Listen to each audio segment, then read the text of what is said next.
చెప్పండి, రాష్ట్రంలో ప్రజలందరికీ అర్థమవుతుంది. కాదు మాలకొండ గారు, ప్రభుత్వ నిర్వహణ అంటే ఇప్పుడు ప్రభుత్వం ఓన్లీ మెడికల్ కాలేజీలో ప్రతి మెడికల్ కాలేజీలో 400 బెడెడ్ హాస్పిటల్ కూడా ఉంటుంది. దీంట్లో ఓన్లీ ఎడ్యుకేషన్ ఒకటే కాదు, దీంట్లో 400 నుంచి 500 బెడ్ హాస్పిటల్ కూడా ఉంటుంది. ఈ హాస్పిటల్స్ లో రేపు పొద్దున్న ఎవరైనా పేదవాడు జాయిన్ అయితే వాళ్ళైనా ఫ్రీగా చేస్తారా చెప్పండి? అదే చెప్తున్నాను సార్. ఇప్పుడు సత్యనారాయణ గారు ఒక విషయం, నేనేమంటున్నానంటే ఫ్రీగా చేస్తారనే ప్రశ్న కోసం కాదు. 590 జీవో నెంబర్ ఏదైతే ఉందో, ప్రైవేట్ పార్ట్నర్షిప్ ఏదైతే వస్తుందో దాంట్లో ప్రభుత్వం ఏదైనా అండర్స్టాండింగ్ చేసుకుంటుంది. ఎన్ని సీట్లు ఉన్నాయి? కరెక్టే కదా మాలకొండ గారు. ఒక పాయింట్ ఏంటంటే కూడా చాలా మంది పేద కుటుంబాలు ఇప్పుడు వైద్య సహాయం కావాలన్నా కూడా గవర్నమెంట్ హాస్పిటల్స్ కి ఎంతమంది పేషెంట్స్, అవుట్ పేషెంట్స్ లిస్ట్ ఎంత ఉంది చూసినా, ప్రైవేట్ హాస్పిటల్స్ కి చూసినా కూడా అన్ని ప్రైవేట్ హాస్పిటల్స్ ఒక ఎత్తు అయితే ఒక గవర్నమెంట్ హాస్పిటల్ ఒక ఎత్తు ఉంటుంది. ఎందుకంటే ఇక్కడ 10 హాస్పిటల్ కి వెళ్లే జనాభా ఒక గవర్నమెంట్ హాస్పిటల్ కి వెళ్లే జనాభా ఉంటుంది. ఎందుకంటే అక్కడ ఫ్రీ వైద్యం ఉంటుంది కాబట్టి మాకు అందుతాయని. ఆయన చెప్పిన పాయింట్ లో కరెక్టే ఉంది కదా. ఇప్పుడు ఇక్కడికి వెళ్తే ఫ్రీగా వెళ్లే వాళ్ళందరూ ఇప్పుడు ప్రైవేట్ కి వెళ్లాల్సి వస్తుంది. లేదు సునీత మేడం గారు, ఒక్క విషయం అడ్డొచ్చారని ఏమనుకోవద్దు మా సత్యనారాయణ గారికి. నేనేమంటానంటే 590 జీవోలో ఒక మెడికల్ కాలేజీలో ఎన్ని సీట్లు ఉన్నాయో ఆ సీట్లలో ఏదైతే కండిషన్లు ఉన్నాయో పేదవాళ్ళకి, అదే సీట్లు డబ్బులు పెట్టుకునే వాళ్ళకి కండిషన్లు ఉన్నాయి. వైద్యంలో కూడా 50% పేదవాళ్ళకి పూర్తిగా వైద్యం చేయాలనేటటువంటి కండిషన్లు ఉన్నాయి. దానికి సంబంధించినటువంటి మేనేజ్మెంట్ లో ప్రైవేట్ వచ్చే వాళ్ళు పెట్టుబడి పెడితే ఆ పెట్టుబడికి ఎంతో వాళ్ళు తీసుకోవచ్చు అనేటటువంటి కండిషన్లు ఉన్నాయి. 590 జీవో మీద మనం డిస్కస్ చేద్దాం.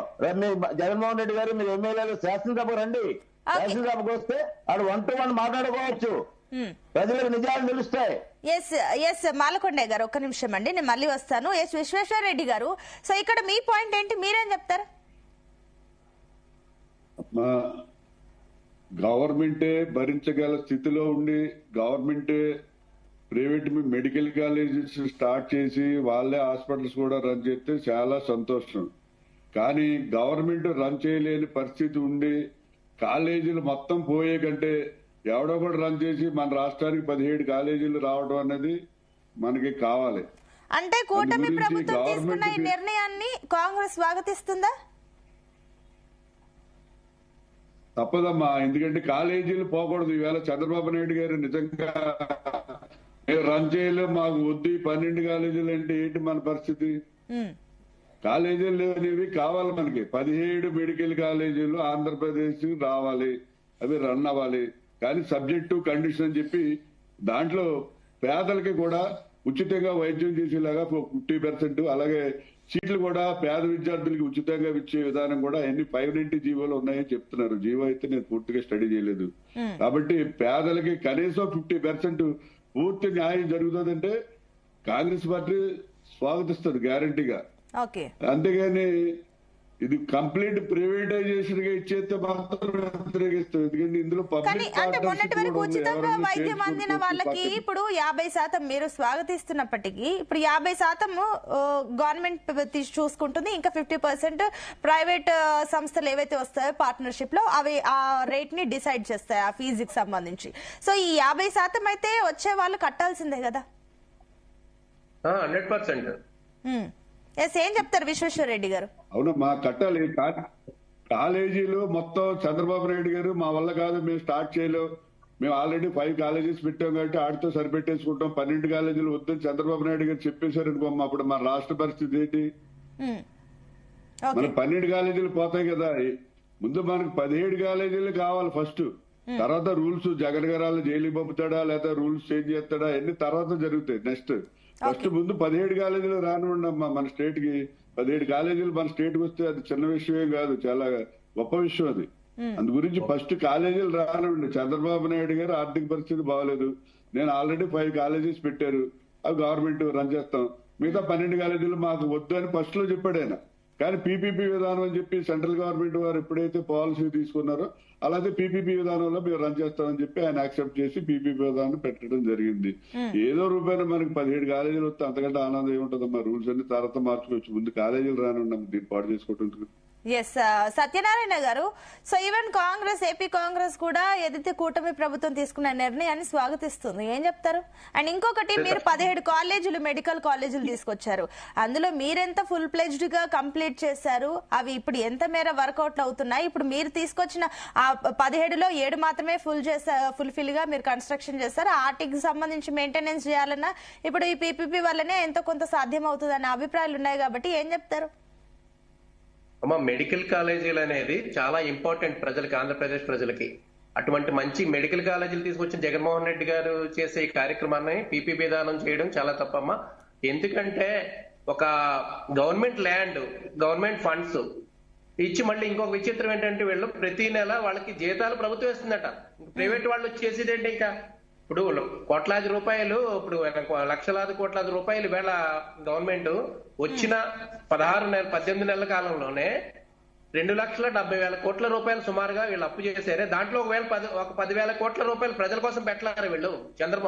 ఆయన అంటారు కాంగ్రెస్ విశ్వేశ్వరరెడ్డి గారు, చంద్రబాబు నాయుడు గారు మానేస్తే నేను పెట్టలేనంటే ఏం చేసిందంటే, ఎందుకు పెడతారు ఆయన? ప్రజల కోసం ఎన్నిపెట్టిన ప్రభుత్వం ఇది. ప్రజల కోరిక మేరకు ఇది రన్ చేయాల్సిందే కంపల్సరీ. హెల్త్ అనేది పబ్లిక్ కి వెరీ వెరీ ఇంపార్టెంట్ ఇష్యూ. దీని మీద వెంటనే ప్రభుత్వం తన నిర్ణయాన్ని మార్చుకోవాలి.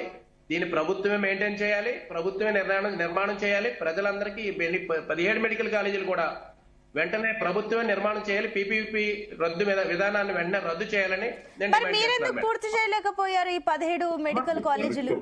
గత 5 సంవత్సరాల కాలం కేవలం కోవిడ్ వల్ల పోయిందమ్మా. అందరికీ తెలుసు, ఆంధ్రప్రదేశ్ యావత్ ప్రజలందరికీ తెలుసు. అందులో 2 years కోవిడ్ వల్ల గవర్నమెంట్ ఆదాయం పడిపోయినా సరే ఒక పక్క పేదవాడి బతకాలని, పేదవాడికి పని కల్పించాలనే ఉద్దేశంతో జగన్మోహన్ రెడ్డి గారు కోట్లాది రూపాయలు వాళ్ళకి వివిధ సంక్షేమ పథకాల రూపంలో డబ్బులు వేసి, అయినా సరే ఆ పరిస్థితుల్లో కూడా 7 మెడికల్ కాలేజీలను స్టార్ట్ చేసి అందులో 7 పూర్తి చేయడం జరిగింది. ఈ యొక్క కోవిడ్ పరిస్థితి వల్ల జరిగింది తప్ప లేదనుకుంటే ఆ 2 years కోవిడ్ లేకపోతే గవర్నమెంట్ జగన్మోహన్ రెడ్డి గారు ఇంకా మంచి కార్యక్రమాలు చేసే పరిస్థితి ఉండేది. అర్థం చేసుకోవాలి. దీని మీద పార్టీలకి అతీతంగా ఇక్కడ ఉన్నటువంటి డిబేట్ లో పాల్గొన్న అందరూ కూడా దయచేసి ఆలోచించండి. ఈ ప్రభుత్వ మెడికల్ కాలేజీలు రన్ చేస్తే ఉపయోగమా, ప్రైవేట్ చేతుల్లోకి వెళ్తే ఉపయోగమా అనేది. సరే, ఈ ఇష్యూ గురించి మాట్లాడితే బాగుండేది. నార్మల్ గా అంటే ఇష్యూ గురించి మాట్లాడి ఇప్పుడు మీరు చెప్పిన పాయింట్స్ గురించి జగన్ మాట్లాడితే బాగుండేది. కానీ మేము అధికారంలోకి వస్తే జైలుకే అని చెప్తే, అంటే ఇప్పుడు మీరు పెట్టుబడులు పెట్టే వాళ్ళని, పార్ట్నర్షిప్ లో వచ్చే వాళ్ళని భయపెడుతూ మేము నెక్స్ట్ వస్తాం, జైలుకి మిమ్మల్ని పంపిస్తామని మీరు బెదిరిస్తున్నట్టే కదా. భయపెట్టడం కాదమ్మా అది. ఎందుకంటే ప్రభుత్వం ప్రజలకు వ్యతిరేకంగా మీరు చేస్తున్నారు కాబట్టి అది కరెక్ట్ కాదు. ప్రజా వ్యతిరేక కరెక్ట్ కాదు. రేపు పొద్దున మీరు దాని మీద ఎంక్వైరీ చేస్తే, దాని మీద మీరు తప్పు చేస్తే మీరు అనుభవించాల్సి ఉంటుందని చెప్పారు ఆయన. ఆ సంతకాలన్నీ మీ పార్టీ కార్యాలయంలో జరిగినాయంట కదా, పబ్లిక్ లోకి వెళ్ళలేదంట కదా ఆ 1 కోటి సంతకాలు కూడా. ఎవరమ్మనేది? రమ్మనండి, పబ్లిక్ లోకి ఎవరు వస్తారో రమ్మనండి. ఎస్ విశ్వేశ్వరరెడ్డి గారు, ప్రజల నుంచి ఇంత వ్యతిరేకత లేకపోతే ప్రజలు రాష్ట్ర వ్యాప్తంగా చూస్తా ఉన్నారు మీరు. ఇవన్నీ ఏంటంటే వాళ్ళు పబ్బం గడపడానికి ప్రజల నుంచి ఇంత వ్యతిరేకం. సాక్షాత్ చంద్రబాబు నాయుడు గారు మన కలెక్టర్ మీటింగ్ పెట్టి మాట్లాడారమ్మా ఆయన. ప్రజల్లో మీరు చేస్తున్న వ్యతిరేకత వస్తుంది, నా మీద వ్యతిరేకత వస్తుందంటే అర్థమైపోయింది ఆడికి. ఒక్క నిమిషం విశ్వేశ్వరరెడ్డి గారు, నేను మళ్ళీ వస్తాను. ఒక్క నిమిషం. మాలకొండయ్య గారు చెప్పండి, మీరేం చెప్తారు?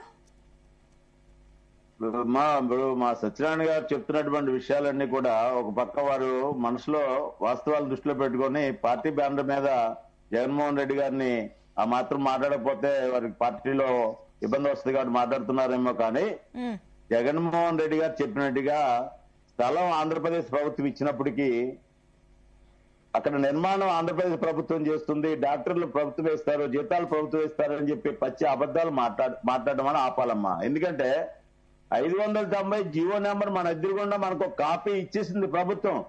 దాంట్లో ఏవైతే పిపిపి అనేటటువంటి ఎవరైతే ప్రభుత్వము ప్రైవేటు పార్ట్నర్షిప్ అనేటటువంటి ఒక అలయన్స్ వచ్చిందో ప్రతి దాంట్లో కూడా ప్రైవేట్ వ్యక్తుల యొక్క పెట్టుబడి ఉంటుందమ్మా. అంటే డాక్టర్లకు గవర్నమెంట్ పూర్తిగా జీతాలు ఇచ్చేసి, సైట్లు గవర్నమెంట్ ఇచ్చేసి, నిర్మాణం గవర్నమెంట్ ఇచ్చేసి, ఇంకా ప్రైవేటీకరణ ఎందుకమ్మా చేయటం? ఇంకా పిపి ఎందుకు? ఇంకా ఏం మాట్లాడుతున్నారు జగన్మోహన్ రెడ్డి గారు? నేను చూస్తాను వారి ప్రసంగం అంతాను. సైట్లు గవర్నమెంట్ ఇస్తుంది, జీతాలు గవర్నమెంట్ ఇస్తుంది, డాక్టర్లు గవర్నమెంట్ ఇస్తున్నారు, ఎక్విప్మెంట్ గవర్నమెంట్ ఇస్తున్నారు. ఇంకా పేషెంట్లు ఇంకా ప్రైవేట్ షిప్ లో ఎందుకు? గవర్నమెంట్ నడిపేస్తుంది కదా. గత 5 సంవత్సరాల్లో వారు చేసింది ఏంటి అసలు? కానీ మీ పాలిత కేవలం మనం రాష్ట్రాల్లో కూడా వాస్తవాలను దగ్గర బీజేపీ పెట్టుకొని పాలిత మాట్లాడితే రాష్ట్రాల్లో ప్రజలకు కూడా ఉపయోగపడుతుంది. టీపీపీ కన్నా గవర్నమెంట్ మెయింటెనెన్స్ గవర్నమెంట్ అండర్ లో ఉన్నప్పుడే బాగుండేవి అన్న అభిప్రాయాలు కూడా వ్యక్తమవుతున్నాయి కదా. Okay, and okay. Bihar, Sunitha madam గారు మహారాష్ట్ర 100% ఇలాంటి ప్లేసెస్ లో కూడా ఫెయిల్యూర్ అయ్యింది కదా పీపీపీ. 100% గవర్నమెంట్ కంట్రోల్లో ఉంటే చాలా సంతోషం.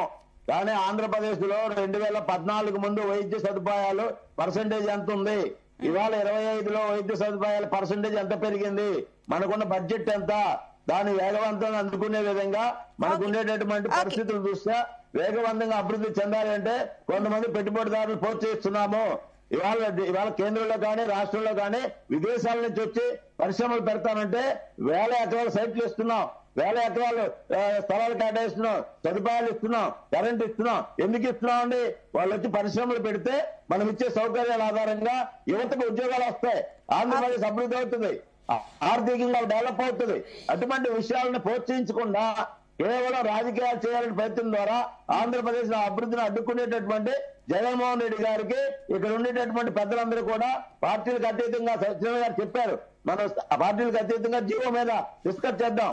జీవోలో నెంబర్ 1 ఏముంది, నెంబర్ 2 ఏముంది, నెంబర్ 3 ఏముంది, అపోహలు మాట్లాడుకొని కన్ఫ్యూజ్ చేయకోకుండా ఆ జీవోని మనం చేసినట్టయితే ప్రైవేట్ పార్ట్నర్షిప్ అనేది చాలా అభివృద్ధికి ముందుకు తీసుకెళ్లే అవకాశం ఉంది. మాలకొండయ్య గారు, ఒక నిమిషం అండి. విశ్వేశ్వర్ గారు, సో ఇక్కడ మీ పాయింట్ ఏంటి? ఒక రకంగా చూస్తే ఎన్డీఏ కూటమి ఏదైతే పీపీపీని ఎంకరేజ్ చేస్తుందో, మీ వైపు వస్తే కూడా ఇప్పుడు కాంగ్రెస్ ఈ విషయంలో ఎంకరేజ్ చేస్తుంది. ఎందుకంటే బీజేపీ పాలిత రాష్ట్రాల్లో కూడా ఈ పీపీపీ కొన్ని ప్లేసెస్ లో ఫెయిల్ అయిన సందర్భాలు మాక్సిమం ఏవో 1-2 ఉన్నాయి, కానీ మాక్సిమం అయితే అన్నిట్లో నుంచి కూడా వ్యతిరేకత వస్తుంది. ఈవెన్ గవర్నమెంట్ అండర్ లో ఉన్నవే బాగున్నాయి అన్న అభిప్రాయాలు ఉన్నాయి. కాబట్టి ఇక్కడ కాంగ్రెస్ ఏమనుకుంటుంది? అమ్మా, గవర్నమెంట్ రన్ చేస్తే చాలా సంతోషం. ఎందుకంటే ప్రజలందరూ కూడా మెడికల్ కాలేజీలైనా గవర్నమెంట్ హాస్పిటల్స్ అయినా అన్ని కూడా గవర్నమెంట్ ఆధీనంలో రన్ అవ్వాలని కోరుకుంటారు. అంతేగాని ఏదో ప్రైవేట్ వ్యక్తికి ఇచ్చేయాలని చెప్పి ప్రజలందరూ కూడా కోరుకోరు. కానీ ఇక్కడ జరిగే పరిస్థితి లేదు, ఆర్థిక స్తోమత లేదు, మాకు అక్కర్లేదు, మేము రన్ చేయలేము అనే పరిస్థితి వచ్చినప్పుడు డెఫినెట్ గా పోవడానికి ఎవరు ఇష్టపడరు. ప్రజలు కానివ్వండి, ఎవరైనా కానివ్వండి, పార్టీ కానివ్వండి, అవి పోవాలి, మాకు అక్కర్లేదనే పరిస్థితి వచ్చినప్పుడు డెఫినెట్ గా ఎవరో కూడా రన్ చేయండి బాబు, కాలేజీలు మాకు కావాలనే పరిస్థితి ఉంటుంది. ఈవేళ గవర్నమెంట్ రన్ చేస్తే చాలా సంతోషం. ఫెయిల్ అయినాయి అంటే ఒక ప్రైవేట్ వ్యక్తి అందులో ఎంటర్ అయినప్పుడు వాళ్ళ ఆలోచన విధానాలు వేరువేరుగా ఉంటాయి. కొన్ని చోట్ల సక్సెస్ అవ్వచ్చు, కొన్ని చోట్ల ఫెయిల్ అవ్వచ్చు. కానీ 590 జీవో చదివితే దాని యొక్క డీటెయిల్స్ అన్ని తెలుస్తాయి. కంట్రోల్ అంతా కూడా ప్రభుత్వం దగ్గరే ఉంటుంది. వాళ్ళు సరిగా రన్ చేయలేనప్పుడు మళ్ళీ ప్రభుత్వం స్వాధీనం చేసుకునే అధికారం ప్రభుత్వానికి ఉంది అని అన్నప్పుడు ఎవరైతే సరిగ్గా స్వాధీనం చేయలేదో అప్పుడు ఆటోమేటిక్ గా అది గవర్నమెంట్ అయిపోతుంది, గవర్నమెంటే రన్ చేస్తుంది. అందు గురించి కాలేజీలు ఏదో రకంగా మన స్టేట్ లో 17 కాలేజీలు రన్ అవ్వాలమ్మా, మా కోరిక అదే. అంతేగాని కాలేజీలు మాకు అక్కర్లేదనే దానికి మేము పూర్తిగా వ్యతిరేకం. ఓకే, మస్తన్ రావు గారు, సో మనకి పిక్చర్ అయితే క్లియర్ గా ఉంది. కరెక్టే, 17 మెడికల్ కాలేజీలు ఉండాలి. ఈ ఆశయం అంతా మంచిగా ఉన్నప్పటికీ 7 కాలేజీలు ఉన్నాయి. 7 కాలేజీలు పూర్తి స్థాయిలో అమలు అవ్వాలన్నా ఈ రోజు ప్రైవేట్ పార్ట్నర్షిప్ కూడా కాస్త కావాల్సిన అభిప్రాయానికి అటు ప్రభుత్వం వచ్చింది, కరెక్టే. కానీ ఇప్పుడు ఆర్థికంగా ఏపీ వెనుకబడింది. విభజన తర్వాత కూడా ఎన్ని ఒడిదొడుకులు ఎదుర్కొంటుందో మీరు చూస్తున్నారు, మేము చూస్తున్నాం, ప్రజలు కూడా ఎక్కువగా వాళ్ళు అనుభవిస్తున్నారు. ఈ లెక్కన చూస్తే ఆర్థికంగా వెనుకబడిన వాళ్ళకి